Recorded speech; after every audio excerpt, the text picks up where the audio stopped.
ನಮಸ್ತೆ. ನಿಷ್ಠ ಅಡುಗೆ ಮನೆಗೆ ಸ್ವಾಗತ. ಇವತ್ತು ಚಪ್ಪರದವರೆಕಾಯಿ ಅಥವಾ ಸಿಪ್ಪೆ ಪಲ್ಯ ಯಾವ ಥರ ಮಾಡೋದು ಅಂತಂದೇಳಿ ನೋಡೋಣ. ಚಪ್ಪರದವರೆಕಾಯಿ ಪಲ್ಯಗೆ ನಾನು ಚಪ್ಪರದವರೆಕಾಯಿ ಸೋಸ್ಕೊಂಡಿದ್ದೀನಿ.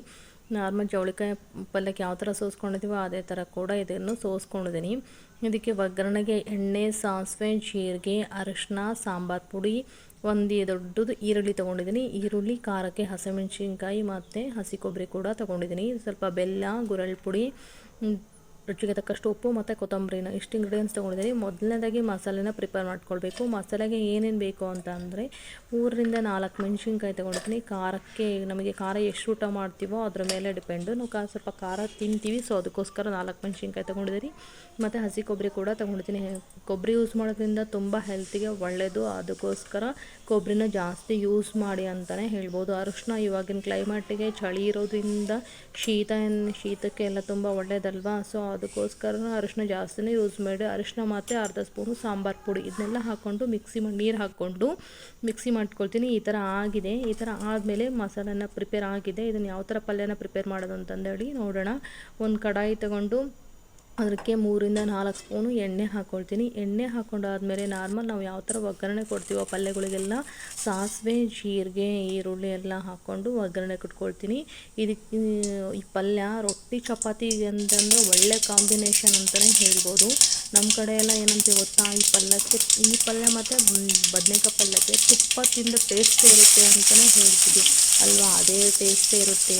ನೀವು ಒಂದ್ಸಲ ಟ್ರೈ ಮಾಡಿ ನೋಡಿ, ತುಪ್ಪ ತಿಂದೆ ಅಂತ ಫೀಲೇ ಆಗುತ್ತೆ. ಓಕೆನಾ. ಸಾಸಿವೆ, ಜೀರಿಗೆ, ಈರುಳ್ಳಿ ಹಾಕ್ಕೊಂಡಾದ್ಮೇಲೆ ಇದಕ್ಕೆ ಟೊಮೆಟೊ ಹಾಕೊಳ್ಳೋದಿಲ್ಲ. ನೀವು ಬೇಕಂದರೆ ಹಾಕ್ಕೊಳ್ಬೋದು. ನಾನಿಲ್ಲಿ ಟೊಮೆಟೊ ಯೂಸ್ ಮಾಡ್ತಾ ಇಲ್ಲ. ಸೊ ಟೊಮೆಟೊ ಇದಕ್ಕೆ ಯೂಸ್ ಮಾಡಲ್ಲ. ನೆಕ್ಸ್ಟ್ ಇದಾದಮೇಲೆ ಅವರೆಕಾಯಿ ಇರುತ್ತಲ್ವ, ತೊಳ್ಕೊಂಡಿದ್ದೀನಿ ನೋಡಿ, ಈ ಥರ ಕಾಣಿಸ್ತಾ ಇದೆ.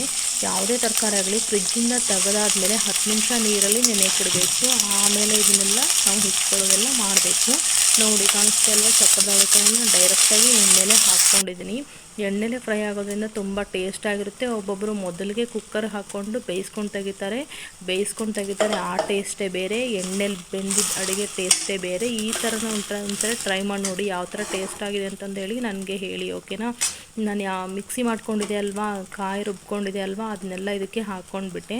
ಇದನ್ನೆಲ್ಲ ಹಾಕ್ಕೊಂಡ್ಬಿಟ್ಟು ಗುರಳ್ ಪುಡಿ, ಬೆಲ್ಲ ಮತ್ತು ರುಚಿಗೆ ತಕ್ಕಷ್ಟು ಉಪ್ಪು ಇದನ್ನೆಲ್ಲ ಹಾಕ್ಕೊಂಡ್ಬಿಟ್ಟು ನಾನು ಸ್ವಲ್ಪ ನೀರು ಹಾಕ್ಕೊಳ್ಳೋ ಬದಲಿ ಮಿಕ್ಸಿ ಜಾರಲ್ಲಿ ಅದು ಮಸಾಲೆ ಎಲ್ಲ ಉಳಿದಿತ್ತು ಅಲ್ವಾ, ಅದಕ್ಕೆ ಸ್ವಲ್ಪ ನೀರು ಹಾಕ್ಕೊಂಡು ಇದನ್ನೆಲ್ಲ 10 ನಿಮಿಷ ಬಾಡಿಸ್ಕೊಳ್ತೀನಿ.